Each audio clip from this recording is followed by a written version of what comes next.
सर्वप्रथम सर्व विद्यार्थ्यांचं मी मिशन नवोदय अकॅडमी मध्ये सहर्ष स्वागत करीत आहे। विद्यार्थी मित्रो, आपण अंकगणित या विषयामध्ये 4 प्रकरण 4 धडे आपण पाहिलेत आतापर्यंत। संख्या व संख्या पद्धती, त्यानंतर पूर्ण संख्या व त्यावरील 4 मूलभूत क्रिया, त्याच्यानंतर अवयव व गुणिते, आणि कालपर्यंत आपण जे पाहिलं अपूर्णांक व त्यावरील 4 मूलभूत क्रिया। आज आपल्याला नवीन धडा सुरू करायचा आहे। त्याचं जे नाव आहे, अतिशय महत्वाचा धडा आहे बघा हा। पण जसं मी तुम्हाला सांगितलं, अपूर्णांक आणि अपूर्णांकावरील 4 मूलभूत क्रिया, ज्या विद्यार्थ्याला पाढे ज्या 4 मूलभूत क्रिया येतात गणितामध्ये, बेरीज वजाबाकी गुणाकार भागाकार, 30 पर्यंत पाढे, आणि अपूर्णांक धडा ज्या विद्यार्थ्याला समजला त्याला गणितातील इतर धडे समजायला खूप सोपं जातं। तसाच हा 5वा धडा आपण आज सुरुवात करत आहोत, ज्याचं नाव आहे दशांश अपूर्णांक व त्यावरील 4 मूलभूत क्रिया। मग अपूर्णांकाचे प्रामुख्याने 2 प्रकार पडतात। त्याच्यातला आपण पहिला पाहिला होता व्यवहारी अपूर्णांक, त्यालाच आपण काय म्हणतो, साधा अपूर्णांक म्हणतो। आणि साध्या अपूर्णांकाचे वेगवेगळे 3 प्रकार आपण प्रामुख्याने पाहिले। त्याच्यात अंशाधिक अपूर्णांक, छेदाधिक अपूर्णांक आणि पूर्णांकयुक्त अपूर्णांक, त्यालाच आपण मिश्र अपूर्णांक असं म्हणतो। बरोबर आहे ना? मग अपूर्णांकाचा जो प्रामुख्याने जो प्रकार पडतो दुसरा, तो म्हणजे कोणता, दशांश अपूर्णांक, है ना। अपूर्णांक म्हणजे माहित आहे आपल्याला की ज्या संख्येची किंमत अपूर्ण असते त्या संख्येला आपण काय म्हणतो, अपूर्णांक असं म्हटलं जातं। आणि अपूर्णांक लिहिण्याच्या 2 पद्धती आहेत। तर तो एक तर अंश आणि छेद स्वरूपात लिहिला जातो, किंवा दशांशामध्ये पॉइंट मध्ये लिहिला जातो। जो आपण दशटिंब देऊन दशांश देऊन जे आपण लिहितो त्यालाच आपण एक प्रकारचा काय आहे, दशांश अपूर्णांकाचा तो प्रकार आहे। मग तो धडा आज आपल्याला सुरुवात करायचा, अतिशय महत्वाचा। मग टायटल द्या, दशांश अपूर्णांक व त्यावरील 4 मूलभूत क्रिया। दशांश अपूर्णांक व त्यावरील 4 मूलभूत क्रिया हा आपल्याला पाहायचा आहे। चला, आजपासून नवीन धडा। चला लिहा, दशांश अपूर्णांक ची तारीख टाका, दशांश अपूर्णांक व त्यावरील 4 मूलभूत क्रिया। बोलायचं नाही कोणीच, त्यावरील 4 मूलभूत क्रिया।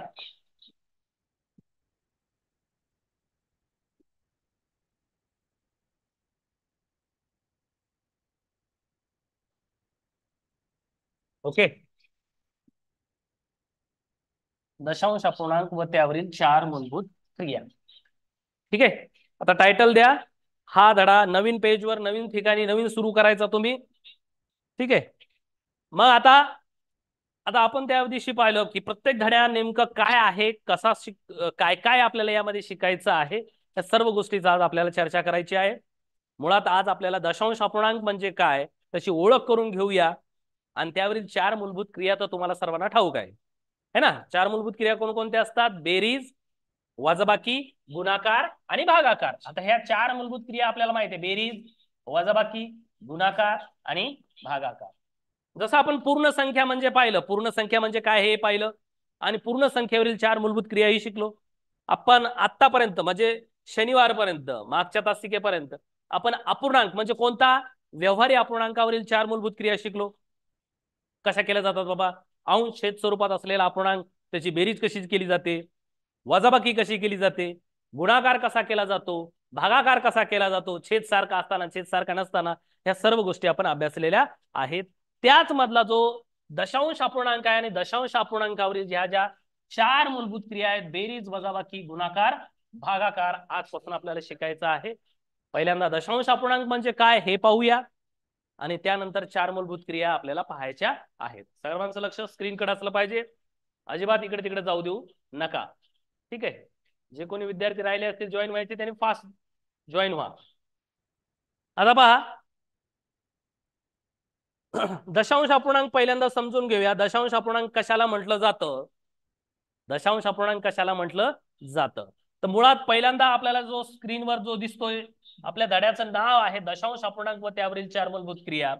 4 मूलभूत क्रिया तर तुम्हाला ठाऊक झाल्या की ह्या 4 मूलभूत क्रिया म्हणजे बेरीज, वजाबाकी, गुणाकार, भागाकार। एकदा धड्याचं टायटल आपल्याला समजलं की नेमकं काय आहे ते सगळं समजतं। ठीक आहे, मग दशांश अपूर्णांक कशाला म्हटलं जातं, है ना। दशांश अपूर्णांक कशाला म्हटलं जातं, तर दशांश अपूर्णांक म्हणजे काय, की कालपर्यंत जे आपण व्यवहारी अपूर्णांक पाहिला, व्यवहारी अपूर्णांक कसा असतो, अंश आणि छेद स्वरूपामध्ये, अंश आणि छेद स्वरूपामध्ये. वरच्या भागाला आपण काय म्हणतो, अंश म्हणतो, आणि खालच्या भागाला आपण काय म्हणतो, छेद. हे आपल्याला ठाऊक आहे, कारण हा आहे व्यवहारी अपूर्णांक. त्यातल्या त्यात व्यवहारी अपूर्णांकातला कोणता प्रकार आहे, हा अंशाधिक आहे, कारण अंश काय आहे, मोठा आहे. मग सोप्या भाषेत जर सांगायचं झालं की व्यवहारी अपूर्णांकाला जर आपण जेव्हा त्याचं उत्तर जेव्हा आपण दशांशामध्ये काढतो तर त्याला काय म्हटलं जातं, दशांश अपूर्णांक असं म्हटलं जातं, सोप्या भाषेमध्ये सांगायचं झालं तर. मग आता हा 9/4 हा व्यवहारी अपूर्णांक आहे, याचं जर उत्तर आपण जर दशांशामध्ये म्हणजे पॉइंट मध्ये काढलं तर याला काय म्हणतात, सोप्या भाषेमध्ये दशांश अपूर्णांक असं म्हटलं जातं. किंवा दुसऱ्या भाषेत सांगायचं की ज्या अपूर्णांकाचा छेद 10 किंवा 10च्या पटीतील संख्या असतं त्या अपूर्णांकांना आपण काय म्हणतो, दशांश अपूर्णांक म्हणतो. 10 किंवा 10च्या पटीतील संख्या ज्या संख्येचा छेद असतो त्यांना आपण काय म्हणतो, दशांश अपूर्णांक म्हटलं जातं. दोन व्याख्या त्याच्या वेगवेगळ्या. दशांश अपूर्णांक कशाला म्हटलं जातं, त्याच्यातल्या त्यात पहिली व्याख्या किंवा सोप्या भाषेत समजून घ्यायचं, व्यवहारी अपूर्णांक जो दिसतोय याला जर आपण पॉइंट मध्ये आणलं तर त्याला काय म्हटलं जातं, दशांश अपूर्णांक असं म्हटलं जातं. मग आता या 9/4 दिसतो तुम्हाला, हे आपण असं ठेवतो का हो, नाही. याला आपण काय आणत होतो, पूर्णांकयुक्त अपूर्णांकामध्ये आणत होतो, पण आता कसं आणायचं, पॉइंट मध्ये आणायचं, दशांश मध्ये. म्हणजे छेदाना अंशाला काय करायचं, भाग द्यायचा, छेदाना अंशाला भाग द्यायचा. माझा 4/9 भाग द्यायचा आहे, तर बघा 4 1 4 4 दोन्ही 4 1 4 4 दोन्ही 8. ओके, उरले किती हो, 1 उरला है ना. 9 मधून 8 गेले, किती उरले, 1. मग 4 ने 1 ला भाग बसतो का हो, नाही बसत. मग आपण काय करतो, इथं पॉइंट देतो आणि इथं आपोआप काय येतो, 0 येतो. परत 4 ने कोणाला भाग देणार, 10 ला. 4 दोन्ही 8, 4 दोन्ही 8. 10 मधून 8 गेले, उरले किती, 2. दशांश असल्यामुळे आपोआप काय होईल या ठिकाणी, 0 येईल. म्हणजे ही संख्या किती झाली, 20. आता परत 4 ने भाग बसेल, 4 पंचे 20. म्हणजेच 9/4 उत्तर कशामध्ये आलं, 2.25. पॉइंटच्या नंतरचे अंक कसे वाचतात, एकेरी वाचत असतात. कसे वाचत असतात, एकेरी, एक एक अंक. 2.25 आलं. म्हणजे ज्या व्यवहारी अपूर्णांकाचं रूपांतर जर किंवा त्याचं उत्तर जर आपण दशांशामध्ये काढलं तर त्या अपूर्णांकाला आपण काय म्हणतो, दशांश अपूर्णांक म्हटलं जातं. ठीक आहे. किंवा दुसऱ्याच भाषेत जर सांगायचं झालं की ज्या अपूर्णांकाचा छेद हा 10 किंवा 10च्या पटीतील संख्या असेल तर त्याला देखील काय म्हटलं जातं, दशांश अपूर्णांक म्हटलं जातं. जसं की पहा, 10 व 10च्या पटीतल्या संख्या कळतात तुम्हाला, 10च्या पटीतल्या म्हणजे 10 पाड्यातल्या नाही, 10 10च्या पट्टीमध्ये, 10 ने 10 ला गुणला असं, 10च्या नंतर 20 नाही, 10च्या नंतर 100, 10 10 10 10 100, 100 गुणिले 10 1000, 1000 गुणिले 10 10,000.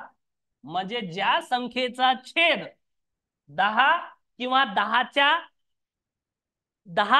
पट्टीत, असं 10च्या पाटीत नाही, 10च्या पट्टीत, म्हणजे 10 गुणिले 10 असं, 10च्या पट्टीत नाही, 10च्या पट्टीत असेल तर त्या संख्येला आपण काय म्हणतो, अपूर्णांक म्हणतो. जसं की आता बघा, 10 गुणिले 10 किती होतात, 100 गुणिले 10 1000, 1000 गुणिले 10 10,000, 10,000 गुणिले 10 1,00,000, अशा पद्धतीने.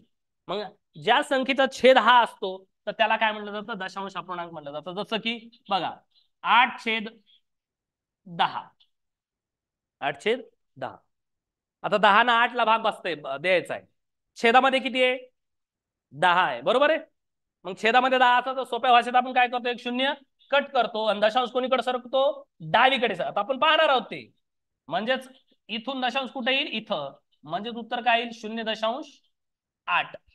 इसे डायरेक्ट करता येतं आपल्याला. शून्य उडून कोणीकडे सरकवायचा, जितके शून्य कॅन्सल केले तितके शून्य कॅन्सल केले तर कोणीकडे सरकवायचा, दशांश डावीकडे भागाकारामध्ये, है ना. आता हे आपण पाहणारच आहोत हे कसं केलं जातं. आता किंवा आपल्याला जर सरळ सरळ आपल्याला हे जर आपल्याला तर तुम्ही नवीन आहात, तुम्हाला लक्षात नाही येणार, तर आपण सरळ सरळ 10 ने 8 ला भाग देऊया. 10 ने 8 ला भाग बसतो का, मग कशाचा भाग बसला, शून्याचा. 0 आणि पॉइंट दिला तर ही संख्या काय झाली, 80. मग 10 1 10 10 वाट 80, उत्तर आलं की नाही, 0.8. म्हणजे 10 किंवा 10 10च्या पट्टीतील संख्या असेल तर त्या संख्येला आपण काय म्हणतो, दशांश अपूर्णांक म्हणतो. जसं की आता पुढं पहा, 8/100 छेदामधली संख्या कोणती आहे, 10 10च्या पटीतली संख्या आहे की नाही, 100. मग आपण काय करणार, सोपं सोपं हे 2 शून्य कट करणार, म्हणजे 100 8ला भागणं असा अर्थ होतो त्याचा. 100 8ला भाग देणं. सरळ सरळ 8च्या डावीकडे 2 घर जावं लागेल, 1 आणि एक घर कोणतं, 0. आणि मग उत्तर किती आलं, 0.08. किंवा जर आपल्याला करायचंच म्हणलं तर करू शकता आपण. 100 8ला भाग बसतो का रे, नाही. मग कशाचा भाग दिला, शून्याचा. दशांश दिला म्हणजे संख्या काय झाली, 80. 100 80ला भाग बसतो का, नाही बसत. परत आपण काय करणार, शून्य घेणार, शून्याचा भाग देणार. किती झाले, 800. 100 1 100, 100 8 800, म्हणजे 0.008 असं.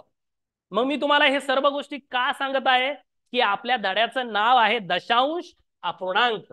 मग दशांश अपूर्णांक कशाला म्हटलं जातं, तर पहिल्या भाषेत सांगायचं झालं तर व्यवहारी अपूर्णांकाचं उत्तर जर आपण दशांशामध्ये लिहिलं तर त्याला आपण काय म्हणायचं, दशांश अपूर्णांक म्हणायचं. किंवा दुसऱ्या भाषेत जर सांगायचं झालं तर ज्या संख्येचा छेद हा 10च्या पटीतला असेल तर त्या संख्येला देखील आपण काय म्हणतो, दशांश अपूर्णांक म्हटलं जातं. म्हणजे ज्या अपूर्णांकाचा छेद 10 किंवा 10च्या 10 पट्टीत असेल तर त्या संख्येला किंवा त्या अपूर्णांकाला आपण काय म्हणतो, दशांश अपूर्णांक म्हटलं जातं. कोणाकोणाला समजले थोडक्यात दशांश अपूर्णांक असा असा असतो, कोणाकोणाला समजलंय, ओके. मग हे दशांश अपूर्णांक या पद्धतीचा आहे. आपण दशांश अपूर्णांकाची व्याख्या घेऊया आणि त्यानंतर पुढे जाऊया. मग दशांश अपूर्णांक कळाला, ठीक आहे. थोडक्यात समजला असेल तर चालेल. आपण फक्त दशांश अपूर्णांक काय असतो हे या ठिकाणी पाहिलेलं आहे, ठीक आहे. चला पहिल्यांदा मग आपण दशांश अपूर्णांकाची व्याख्या घेऊया आणि त्यानंतर पुढे जाऊया, चालेल. चला लिहा, हेडिंग द्या, टायटल दशांश अपूर्णांक.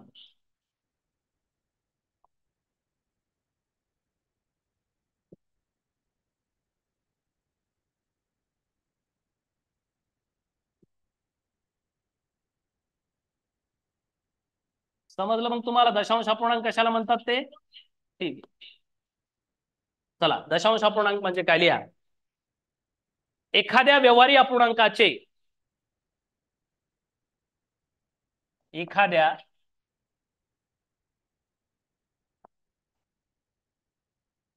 व्यवहारी अपूर्णांकाचे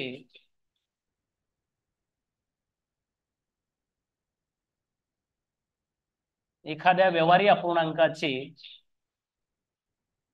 उत्तर जेव्हा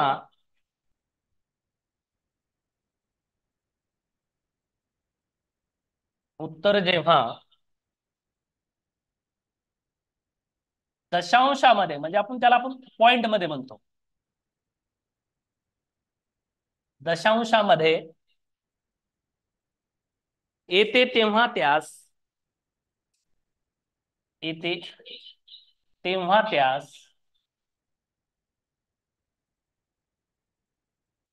दशांश अपूर्णांक असे म्हणतात.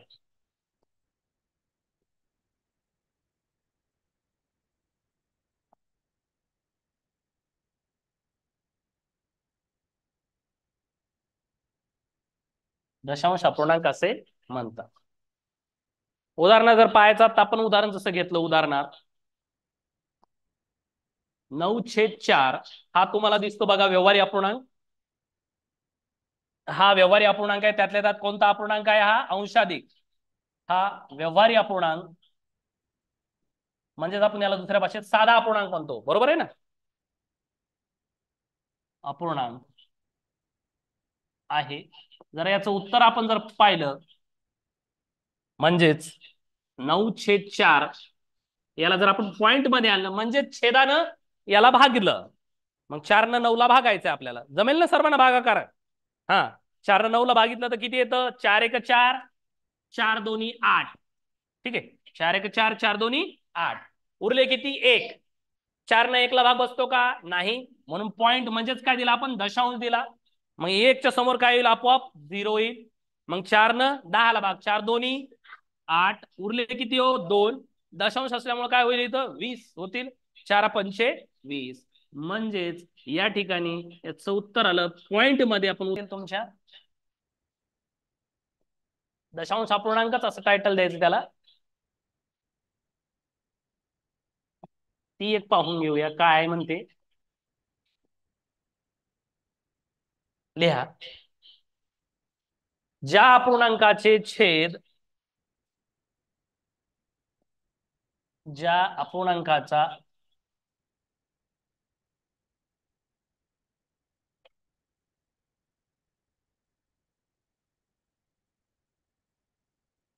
ज्या अपूर्णांकाचे छेद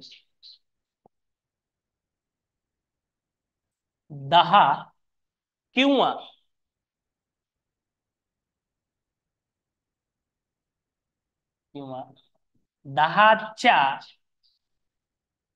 10 किंवा 10च्या 10 पट्टीत असतात. 10 पट्टीत. हा, तुम्ही 10च्या पट्टीत म्हणू नका. मग 10च्या पट्टीतल्या संख्या कशा असतात? 10, 20, 30 असं. 10च्या पट्टीत म्हणजे 10नच गुणाकार करायचा. 10 गुणिले 10 100, 100 गुणिले 10 1000, 1000 गुणिले 10 10,000 असं या पद्धतीनं 10च्या. हा बघा, 10च्या पट्टीत, 10च्या पट्टीत ज्या पूर्णांकाचा छेद 10 किंवा 10च्या 10 पट्टीत असतात म्हणजेच कंसात लिहून घ्या, तुमच्या लक्षात येईल. म्हणजेच 10, 100, 1000, 10,000, 1,00,000 असे. ओके, 10च्या पट्टीत म्हणजे काय? 10, 100, 1000, 10,000, 1,00,000. मग पुढे 10,00,000, मग पुढे वाढत जाणार. ठीक आहे. 10च्या पट्टीत असतात त्या अपूर्णांकांना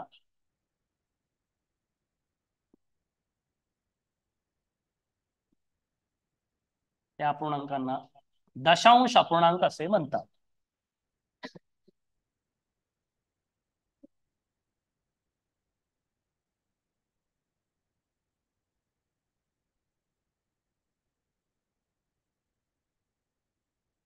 त्या अपूर्णांकांना दशांश अपूर्णांक असे म्हणतात. ज्या अपूर्णांकाचा छेद 10 किंवा 10च्या 10 पटीत असतात त्या अपूर्णांकांना आपण काय म्हणतो? दशांश अपूर्णांक असं म्हटलं जातं. जसं की आता उदाहरणात जर आपण आता पाहिलं 8/10 छेद 10 आहे. याचा अर्थ याला आपण दशांश मध्ये, हा एक प्रकारचा काय दशांश अपूर्णांक आहे. याला जर करायचं म्हणलं तर 10 ने 8 ला भागितलं तर उत्तर किती येतं? 0.8. 0.8. ओके, हे झालं 10. त्याच्यानंतर जर यालाच आपण 100 ने भागितलं तर 2 शून्य कॅन्सल केलं तर काय होईल उत्तर? 0.08. त्या 8 लाच परत कितीनं भागितलं? 1000. तर काय होईल? 0.008. बघा, जेवढे शून्य असतील तेवढे कॅन्सल करायचे आणि डावीकडे दशांश चिन्ह सरकवायचं. बघा इथं बघा, 8.10 याच्यातला एक शून्य कट करायचा आणि दशांश कोणीकडे सरकवायचा? डावीकडे एक घर. इथले 8/100 मधले 2 शून्य कट करायचे, दशांश कोणीकडे सरकवायचा? डावीकडे 2 घर. असं हे आपण पाहणारच आहोत आता. मग दशांश अपूर्णांक म्हणजे काय? तर दुसऱ्या भाषेत जर सांगायचं झालं की ज्या अपूर्णांकाचा छेद 10 किंवा 10च्या 10 पट्टीत असतात त्यांना देखील आपण काय म्हणतो? दशांश अपूर्णांक असं म्हटलं जातं. 10च्या 10 पट्टीत. इकडे बघा, 5.310 हा पूर्णांकयुक्त अपूर्णांक आहे का? 5.310 हा काय आहे? पूर्णांकयुक्त अपूर्णांक आहे. आपल्याला पूर्णांकयुक्त अपूर्णांकाला व्यवहारी अपूर्णांकामध्ये आणता येतं. कोणाकोणाला आणता येतं? हात वर करा. व्यवहारी पूर्णांकयुक्त अपूर्णांकाचं रूपांतर व्यवहारी अपूर्णांकामध्ये कोणाकोणाला करता येतं? हात वर करा. Very good. चला इकडे पहा. आता पूर्णांकयुक्त अपूर्णांक आहे म्हणजे तुम्हाला माहित आहे की ही पूर्ण संख्या आहे 5 आणि 310 काय अपूर्णांक आहे. बरोबर आहे. मग हा जो पूर्णांकयुक्त अपूर्णांक आहे याला मी पहिल्यांदा व्यवहारीमध्ये आणतो. चालेल. मग कसा केला जातो? छेद जशाला तसा. छेदानं काय केलं जातं या पूर्ण संख्येला? गुणाकार केला जातो 10 50 आणि अंशातील संख्या काय केली जाते? ऍड केली जाते. 10 50 आणि अधिक 3 म्हणजे किती? 53. 53/10. ओके. आता बघा छेद 10 आला का हो याचा? हा ना, छेद 10 आहे ना. मग आपण अपूर्णांक कशाला म्हटलं जातो? की ज्या संख्येचा छेद 10 असेल तर ती संख्या काय असते? एक प्रकारचा दशांश अपूर्णांक असतो. मग आता याला जर मला पॉइंट मध्ये करायचं, दशांश अपूर्णांकात आणायचं तर कसं होईल? या 10 ने 53 ला भागायचंय. 10 10 1 10 10 5 50 उरले किती हो? 3. 10 ने 3 ला भाग बसेल का? नाही, म्हणून पॉइंट दिला, दशांश दिला, तिथं 0 आला. 10 त्रिक 30 म्हणजे काय आलो? 5.3. 5.3. मग याला जर वाचतात कसं, वाचन कसं केलं जातं याचं? 5.3 बरोबर आहे का? आपण आपण कोण आहे? 5.3 असं वाचलं जातं. काय वाचलं जातं? 5.3. किंवा यामध्ये सर्वात महत्वाचा भाग म्हणजे काय? की आता जसं सांगितल्याप्रमाणे याच्यामध्ये हे 5 काय आहेत? पूर्ण आहेत. 5 काय आहेत? पूर्ण आहे. आणि 0.3 म्हणजे टिंबा नंतरचा जो अंक असतो उजवीकडचा तो कसा असतो? अपूर्णांक असतो. पॉइंटच्या उजवीकडे तुमचा उजवा हात कळतो का? हे 3 काय आहे? अपूर्णांकामध्ये आहे. 0.3 याचा अर्थ असा होतो 3/10. समजते का? 0.3 याचा अर्थ काय असतो? 3/10. म्हणजे हे 5 काय आहेत? पूर्ण आहेत. हे काय आहेत? पूर्णांक आहे तो. आणि हे 3.3 हे काय? अपूर्णांक आहे. पण तो त्यातल्या त्यात कसा लिहिलाय? दशांशामध्ये लिहिलाय. समजते का? म्हणजे 0.3 याचा अर्थ असतो 3/10. आपण स्थानिक किंमत पाहणार आहोत दशांश अपूर्णांकाची. 0.3 म्हणजे काय? टिंब 3 याचा अर्थ होतो का 3/10. कोणाकोणाला लक्षात येते रे? समजते का मी काय बोलायलो ते? मग याला वाचतात कसं? आपण वाचन पाहत आहोत. आपण याच्यामध्ये लिखाण बी पाहिलं, रूपांतर करणं तर आपल्याला येतच. मग 5.3 असं वाचलं जातं किंवा 5.3 असं वाचलं जातं. 5.3 असंही वाचन केलं जातं. बघा कसं वाचन केलं जातं. एक तर आपण सर्वसामान्यपणे वाचतो कसं? 5.3 असं वाचतो. परंतु ऍक्च्युअल वाचन कसं केलं जातं? 5.3 किंवा याला असं वाचलं जातं 5 पूर्णांक काय वाचलं जातं? 5.3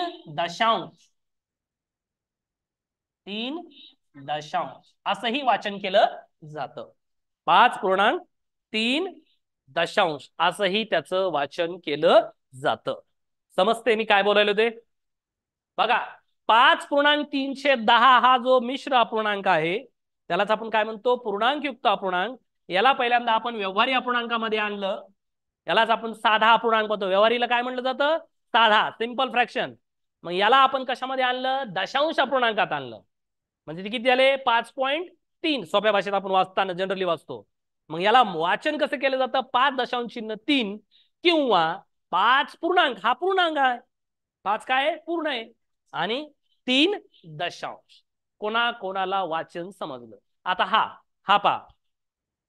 हे झालं पहिलं उदाहरण. दुसरं 6.4/100.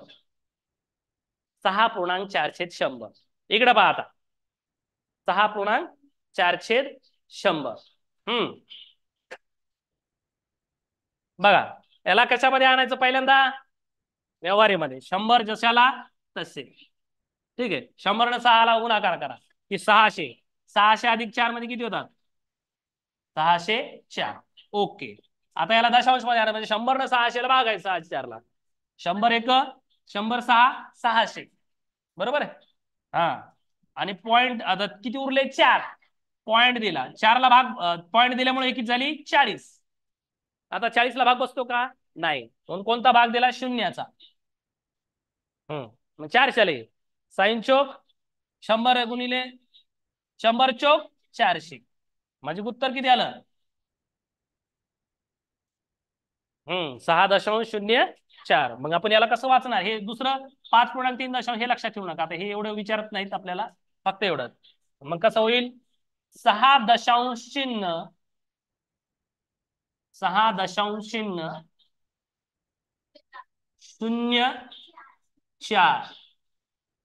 6.004 लक्षात येतंय का? कोणाकोणा लक्षात येतं हात वर करा. 6.004 आपण एक तर पूर्णांकित रूपांतर. ठीक आहे, चला लिहा. सोपा आहे, काय अवघड नाही याच्यामध्ये. डायरेक्ट देतो तुम्हाला.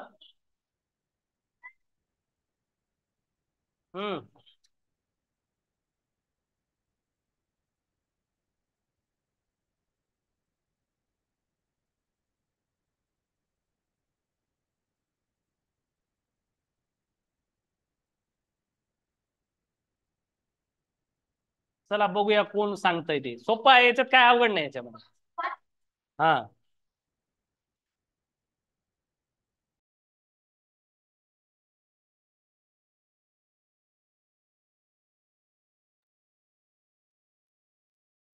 सायली माईक चालू करा. Hello sir. वाचा हे पहिलं 3 नंबरचं. 6.0 0 0 6.4. हा, 6.004 असं एकेरी दशांशानंतरचे जे संख्या आहेत आपण कशा वाचायच्या? एक एक वाचायच्या, नाही तर कोणी म्हणायचं नाही असं. आता हे 7 दशांश असं 235 असं वाचतात का? नाही. माईक बंद करा. 6.0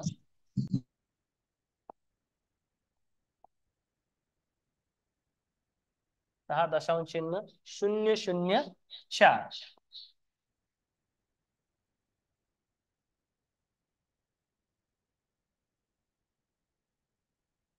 ओके, पुढे नेक्स्ट. हा, श्रेया काले माईक चालू करा. 7.235. करेक्ट. 7.235. 7.235. हा, 7.235. 7.235. ओके, गौरव माईक चालू कर बा. नेक्स्ट. 45.29. हा, 45.29. 45 दशांश चिन्ह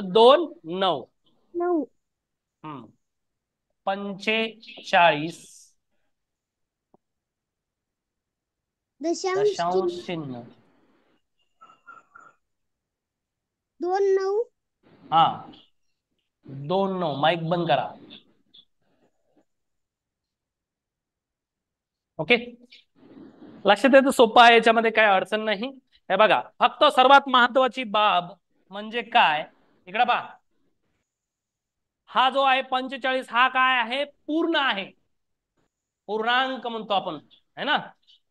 या 45/29 जो दिसतो तुम्हाला, सॉरी 45.29 किंवा 45.29 हा जो आहे, यामधला 45 ही पूर्ण संख्या आहे आणि 0.29 हा काय आहे?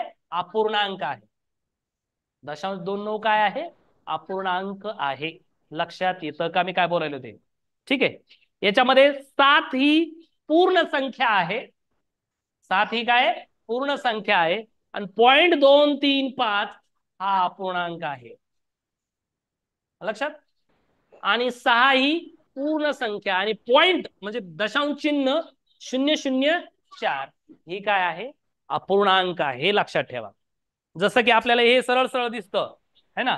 5.1/4 हा पूर्ण मिश्र पूर्ण अपूर्णांक आहे, सॉरी पूर्णांकयुक्त अपूर्णांक आहे किंवा याला मिश्र अपूर्णांक म्हणतो. आपण सरळ म्हणतो की 5 काय आहे? पूर्ण संख्या आहे आणि 1/4 काय आहे? अपूर्णांक आहे. अपूर्णांक आहे. समजलं? ओके.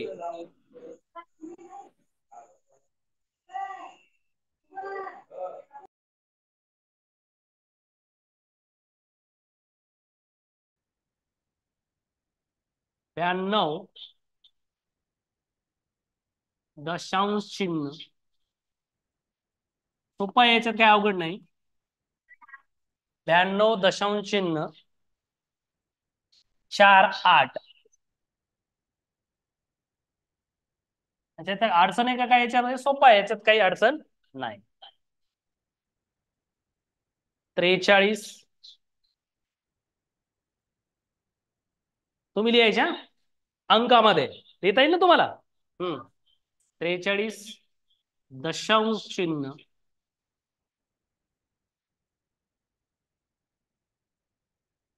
2 3 4.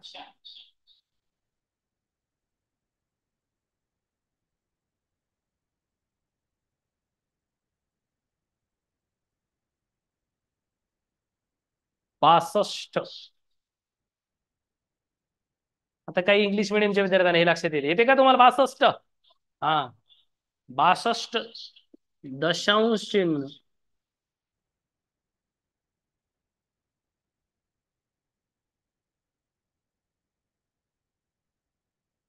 4 5.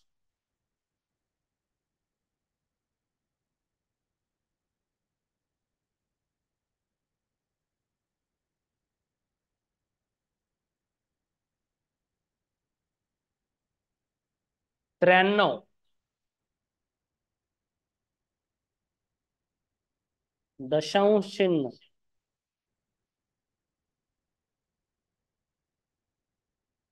93 दशांश चिन्ह 5 6. चला, आता हे सोपे आहे, याच्यात काही अडचण नाही, तुम्ही सहज लिहू शकता. हे बघा, असे प्रश्न नवोदय स्कॉलरशिप मध्ये, नवोदय मध्ये नाही पण स्कॉलरशिप मध्ये येऊ शकतात. मग हा भाग आहे तोही तिथं त्या ठिकाणी कव्हर होईल. ठीक आहे. चला, कोण सांगते आता? हे तुम्ही सांगू शकता. एक एक अंक सांगायचा मला, कारण आता सांगताना तुम्ही इथं नाहीत, तुम्ही घरी आहात तुमच्या. फक्त सांगताना एक एक अंक सांगा, म्हणजे मला लिहायला सोपं जाईल. नाही तर तुम्हाला फळ्यावर आणून बोलवलं असतं मी. ठीक आहे. हा, इथील ऑफलाईनच्या विद्यार्थ्यांना विचारतो मी. ये रे मिसाळ. 92 दशांश चिन्ह 4 8 लिहून दाखव. चल फास्ट.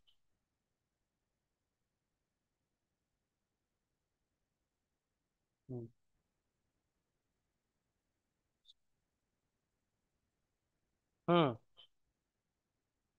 8. Very good.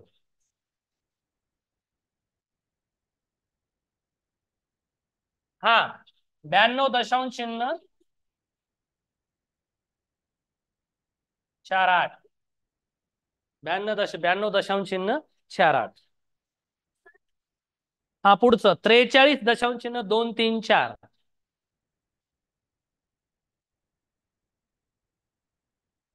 43 दशांश चिन्ह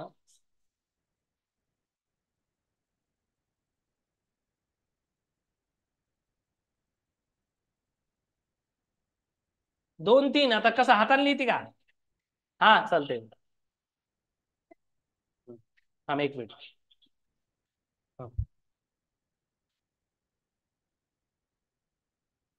43. हा, दशांश चिन्ह 2 3 4.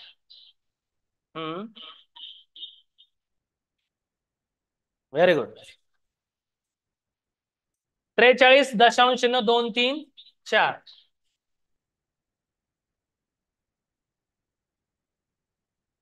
चला, आता ऑनलाईन मधले विद्यार्थी विचारतो.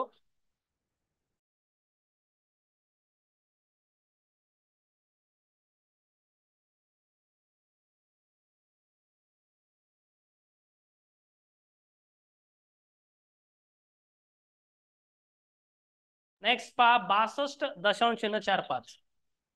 62 दशांश चिन्ह 4 5. दशांश चिन्ह 4 5. Very good. 62 दशांश चिन्ह 4 5. समृद्धी. हा 93.57.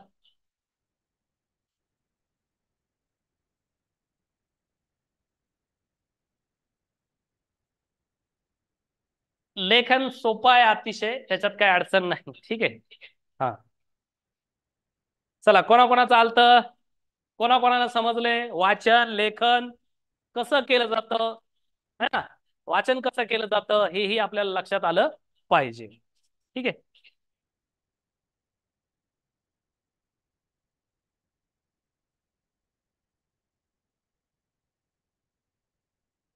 चला लिहून घ्या फास्ट.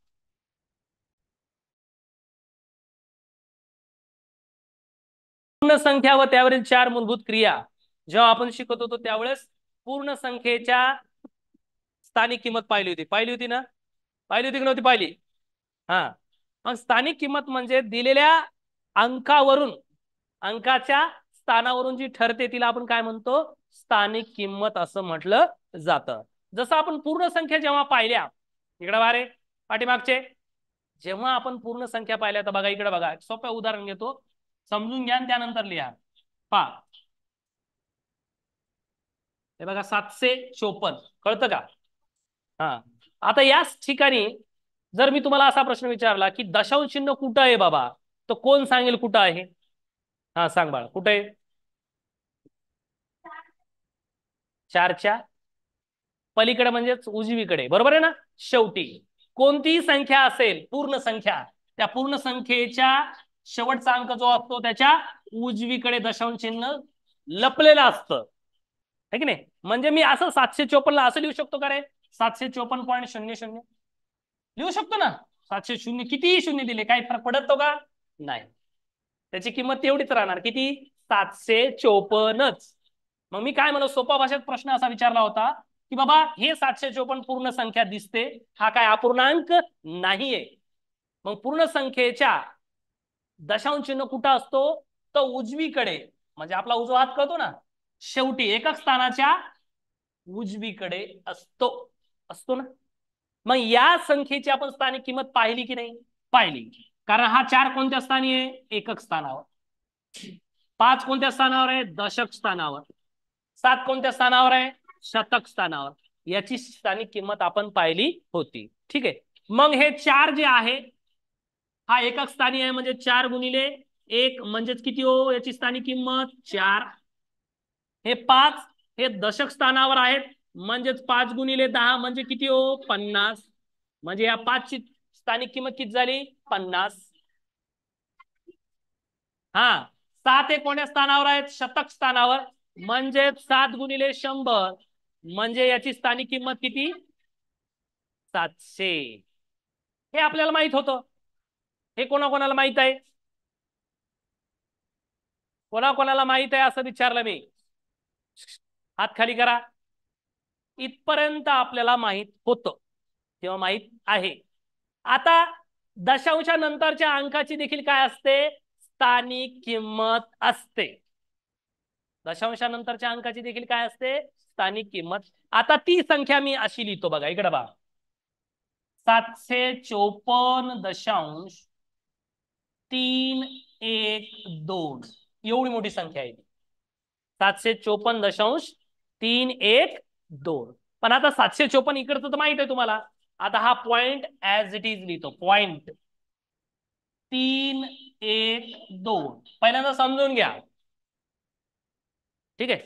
आता पॉइंटच्या नंतरच्या म्हणजे दशांश चिन्हाच्या पॉइंटच्या नंतरचा जो होईल पॉइंट आहे बघा इथं, याला पहिल्या स्थळाला म्हणलं जातं, काय म्हणलं जातं? दशांश. याला काय म्हणलं जातं? दशांश म्हणलं जातं. ह्या नंतरच्या अंकाला काय म्हणलं जातं? शतांश. काय म्हणलं जातं? शतांश म्हटलं जातं. आणि नंतर तिसरा अंक असतो पॉइंटच्या नंतरचा, काय? सहस्त्रांश म्हणलं जातं याला, सहस्त्रांश. त्याच्यानंतर असेल तर 10 सहस्त्रांश, नंतर त्याच्यानंतर असेल तर लक्षांश, नंतर 10 लक्षांश, असं so and so on. Okay, इथपर्यंत बघा. मग यांची देखील काय असते? स्थानिक किंमत असते. लक्षात येतं मी काय म्हणालो? पॉइंटच्या नंतरचा अंक जो असतो त्याला म्हटलं जातं दशांश स्थळ किंवा दशांश. दुसरा अंक असतो पॉइंटच्या त्याला म्हटलं जातं शतांश. त्याच्यानंतर तिसरा अंक असतो त्याला म्हटलं जातं सहस्रांश. कमीत कमी 3 डिजिट पर्यंत येत असतं. ठीक आहे. त्याच्यानंतर पुढे म्हणलं तर 10 सहस्रांश असं असं पुढे चालत जातं. ठीक आहे. मग आता यांची देखील कशी असेल? स्थानिक किंमत असेल. जसं आपण डावीकडे जातो है ना, 4 5 7 पाहिलं, 4 ची स्थानिक किंमत 1 4 सॉरी 5 ची स्थानिक किंमत 50, शतक स्थानी असलेला 7 ची स्थानिक किंमत 700. तशीच या पॉइंटच्या उजवीकडच्या अंकाची देखील काय असते? स्थानिक किंमत असते. ती कशी? पहा इकडे पहा. दशांश याचा अर्थ या 3च्या छेदामध्ये किती असतात? 10 असतात. 3च्या छेदामध्ये काय असतात? 10.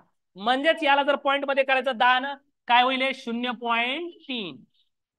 म्हणजे 10 न 3 ला भाग दिला म्हणजे याचं उत्तर काय होतं? 0.3. समजतं? म्हणजे जर मी तुम्हाला विचारलं की यामधल्या 3 ची स्थानिक किंमत किती, तर तुम्ही सांगू शकता 3/10 किंवा 0.3. ओके. त्याच्यानंतर या 1 ची स्थानिक किंमत म्हणजे 1/100 म्हणजे याची पॉइंट किंमत किती? 0.01. इकडे लक्षात घ्या हे कसं काढायचं. हे बघा 1 0 कॅन्सल केला 3/10 मधला तर पॉइंट डावीकडे सरकवायचा. किती? 1 घर.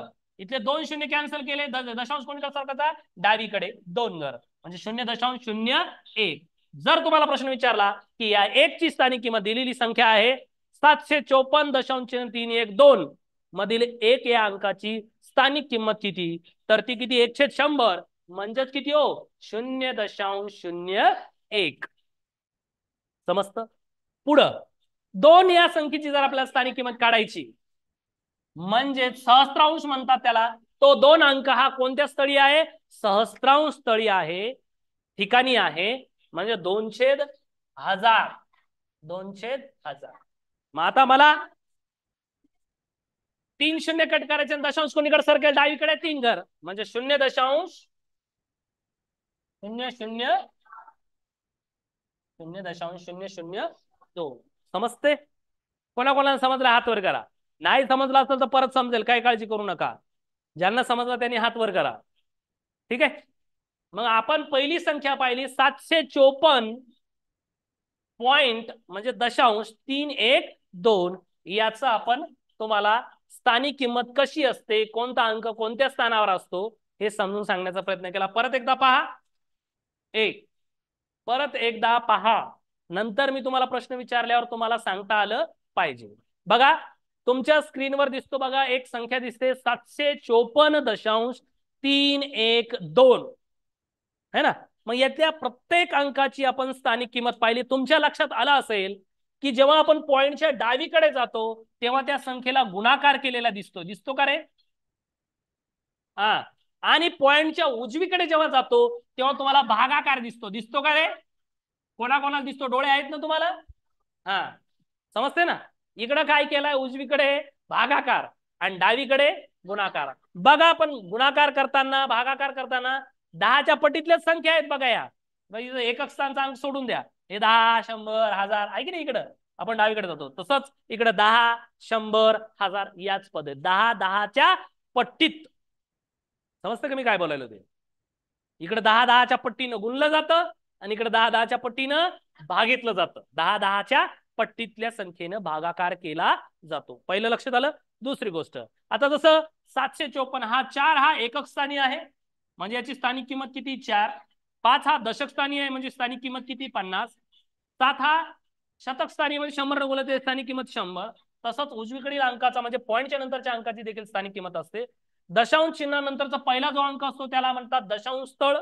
दुसरा अंक असतो त्याला म्हणतात शतांश स्थळ. तिसरा असेल त्याला म्हणतात सहस्रांश. त्याच्यानंतरचा दशसहस्रांश, लक्षांश असं या पद्धतीने पुढं.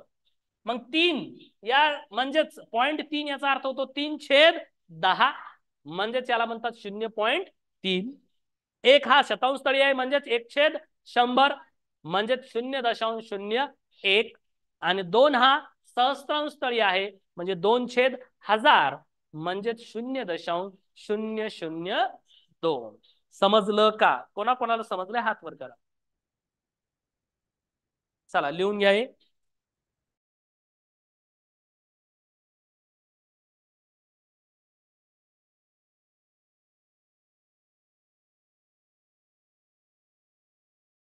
समजून घेऊया.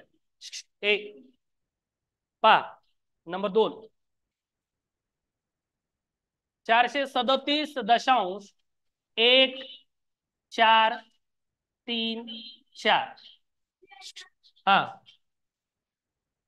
इकडं पहा. आता पहिल्यांदा परत एकदा समजून घे मागचे रे.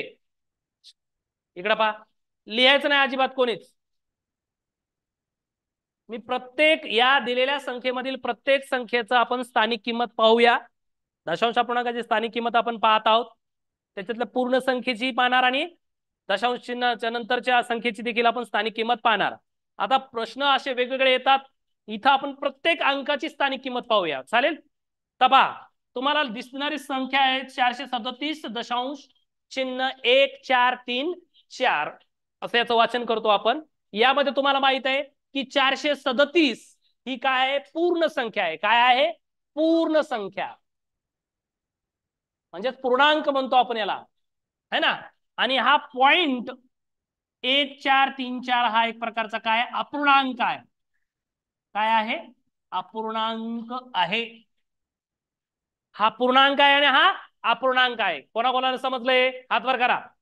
असं विचारावं लागतं तुम्हाला. ठीक आहे. आता यांची काय करायची? प्रत्येक अंकाची स्थानिक किंमत आपण काढूया सोपं भाषेत. इकडे पहा, 437 पॉइंट म्हणजे दशांश 1434. सर्वजणांचं लक्ष इकडे फळ्याकडे असलं पाहिजे. परत एकदा, आता तुम्हाला माहित आहे हा पहिला अंक, हा एकक, हा दशक, हा शतक. आता इकडचं पूर्ण तुम्हाला मोठं माहित आहे म्हणून मी मुद्दाम छोटी संख्या घेतली. पॉइंटची इकडे संख्या आपल्याला जास्त घ्यायच्या. ठीक आहे. मग हा जो एक असतो तो असतो दशांश. पॉइंटच्या नंतरचा असतो स्थळ कोणतं? दशांश. हे काय आहेत? शतांश, सहस्त्रांश आणि हा 4 10 सहस्त्रांश.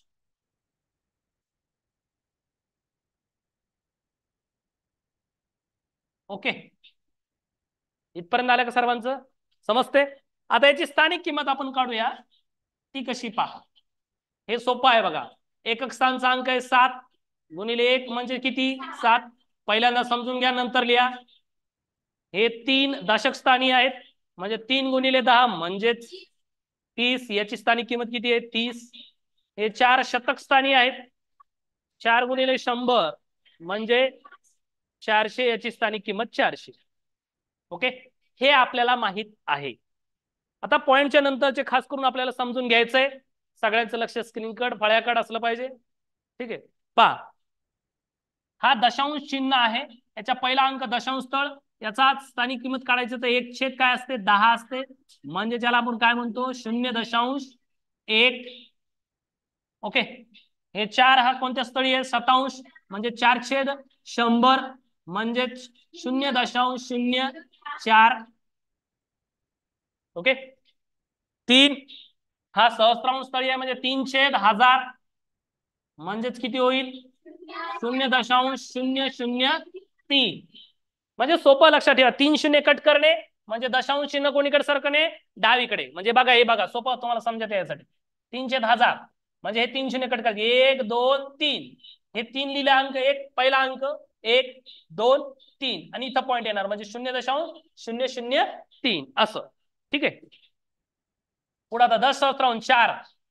हे 4 किती असतील मग? 10,000. 4 किती? 10,000. आता बघा 4/10,000 न 10,000 न 4 ला भागायचं.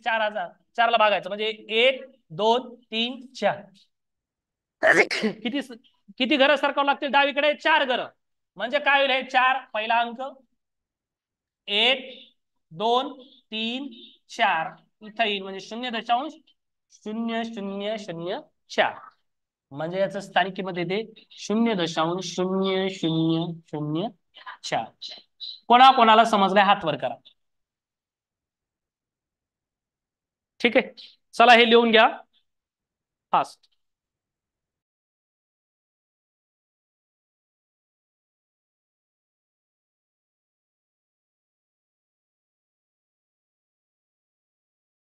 चला लक्षात आलं. मग कोणाकोणाच्या लक्षात आलं हात वर करा.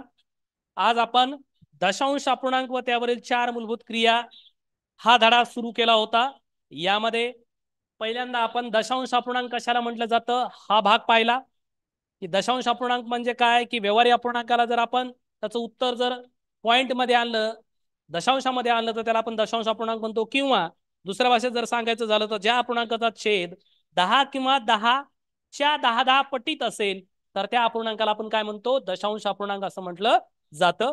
त्यानंतर दशांश अपूर्णांक वाचन लेखन, त्यानंतर दशांश अपूर्णांकाची स्थानिक किमतीबद्दल आपण थोडक्यात 1-2 उदाहरणावरून समजून सांगण्याचा प्रयत्न केला. की पूर्ण संख्या असेल तर दशांश चिन्ह कुठं असतं, एकक स्थानाच्या उजवीकडे सर्वात शेवटी असतं. त्याच्यानंतर दशांश स्थानाच्या नंतरचा पहिला अंक असतो दशांश स्थळ, दुसरा शतांश, तिसरा सहस्त्रांश, चौथा दशसहस्त्रांश, अशा पद्धतीनं आहे की नाही. म्हणजेच पॉइंटच्या नंतरच्या अंकाच्या छेदामध्ये 10 किंवा 10च्या पटीतील संख्या असतात. जसं आपण या ठिकाणी पाहिलं, हे 1/10, इथं काय 4 आहे, 4/100, इथं आहे 3, 3/1000, परत 4 आहे, 4/10,000. म्हणजे तुम्हाला छेदातील संख्या बघा 10, 100, 1000, 10,000, म्हणजे 10च्या पटीतील संख्या तुम्हाला पाहायला मिळतात. ठीक आहे. आज आपण एवढा